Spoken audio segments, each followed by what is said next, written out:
BYD'ni tagini urib olsa, nima problema chiqishi mumkin. Qaranglar. Bitta keldi mashina, mana tagi tekkan, endi mashina turgan. Endi vaqt topishib chiqarishgan korobkani. Qarang. Mana bu joylari yopishi zo'r. Nima kelganmi? Shu liniya ochiq. Ko'ryapsizlar? Korobkani ikkinchi korpusi tushganda yoq qo'yib yuborish ehtimoli katta.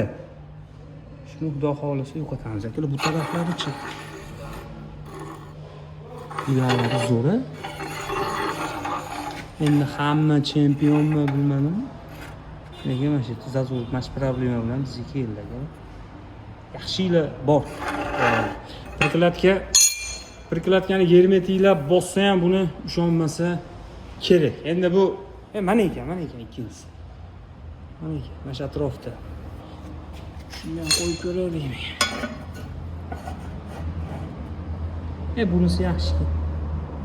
Bunisi yaxshi ekan. Mana yerda jisvarkishi bor edi, qilib qo'ydik. Bunisi yaxshi, xudo xolisa. Ko'proq malonda. Shuni yo'qotishimiz kerak. Birga bir yopishish kerak shuni.